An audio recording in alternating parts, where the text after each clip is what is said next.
Hello friends, Miss Baginski here with another chapter of Junie B. Jones is Not a Crook. And I'm sorry if you hear Maple barking.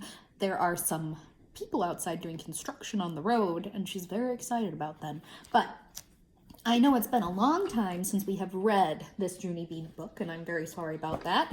But let's go over what's happened so far. So Junie B got some fancy mittens from her grandpa for no reason at all, just because.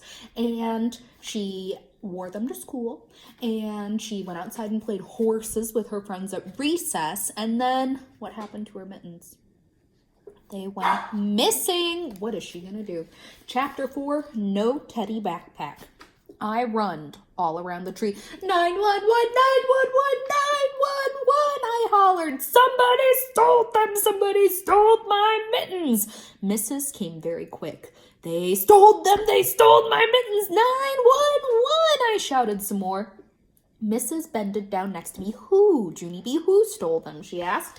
A stealer. That's who. A stealer stole them. And so what kind of school is this? Because I didn't even know there were crooks at this place. Mrs. said to calm down my voice. Yeah, only I can't even calm it down that good because I am heartsick. That's why. Heartsick is the grown-up word for when your heart is sick. I looked all around at the ground, real sad. Now all I have left is my dumb, attractive jacket. Oh my goodness, did she say the word dumb? We don't say that word in kindergarten, Junie B. Mrs. picked it up. Then she holded my hand, and me and her started to walk. You and I are going to the office, she told me. I quick tried to get my hand away from her. No, Mrs., I'm not allowed to go there. Uh-oh, is she in trouble? Mother said, if I get sent into the office one more time, I will get grounded, young lady. Tears came in my eyes. Grounded, young lady, is when I have to stay on my own ground, I said. Plus, also, I can go on the rug. Mrs. smiled. I'm not taking you to the principal's office to punish you, Junie B, she said. I'm taking you to find your mittens. I did a gasp, so she went, Principal? I asked, very shocked. Principal stole my mittens? Mrs. laughed real loud. No, Junie B, he didn't steal your mittens. The office is where the lost and found is located. After that, she took my hand again, and we hurried up to the office. There is a grouchy type lady at that place, and I am not fond of her. Junie B needs to look through the lost and found, Mrs. told her. Please send her back to class when she's finished. Then Mrs. went back to room 9 and left me there all by myself. The typing lady looked over the counter at me. I did a gulp. Yeah, only I'm not even bad today, I explained, very nervous. Somebody stole my mittens, and that's the end of my tale.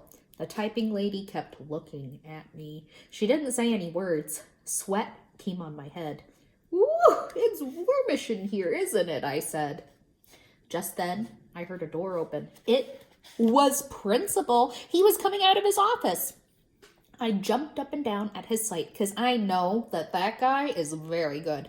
Principal, look, it's me. It's Junie B. Jones. My mittens got stolen on the playground, and so Mrs. brought me here to get them. So just hand them over, and I'll be on my way, no questions asked. Principal looked funny at me. Then he went to the closet and pulled out a big box. This is lost and found, Junie B, he explained. Any time that someone finds something that's been lost, they bring it here, and we put it in this box. How come? I asked. How come they bring it here instead of taking it home? Because one time I found a nickel in the street and Daddy said I could put it in my bank because finding isn't the same thing as stealing. Right, Principal? Finding is a lucky duck. Principal laughed a little bit. Well, finding a nickel in the street is different, Junie B, he said. For one thing, it would be almost impossible to discover who the owner of the nickel really was. And for another thing, losing a nickel isn't really a big deal. But when someone loses something personal, like mittens, for instance, well, that's a very big deal. And so if someone else finds mittens, they can bring them to the lost and found, and the owner can get them back. He smiled. And that makes everyone happy, Junie B, he said. The owner is happy because she has her mittens back, and the person who found them is happy because she's done a good deed. He pointed to a piece of paper taped on the box. See this? This is a poem the 3rd grade wrote about lost and found. It says, if you find stuff, bring it in. All day long, you'll wear a grin. I did a frown. Yeah, only here's the problem. I didn't lose my mittens. They got stole on purpose, and so no one will bring them in and wear a grin, probably. Principal raised up his eyebrows. Well, you never know, Junie B. Why don't you look in there and see?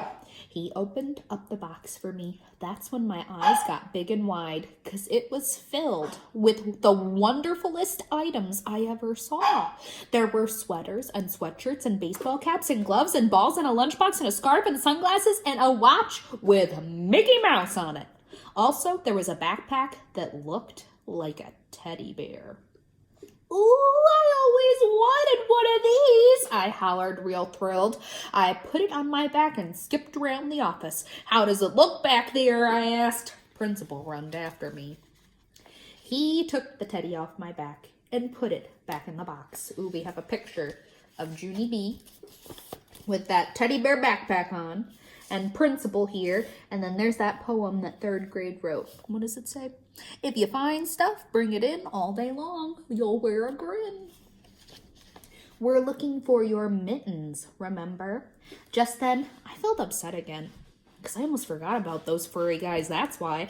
Oh yeah, my mittens, I said real glum. I looked through the box some more. They're not here, I said.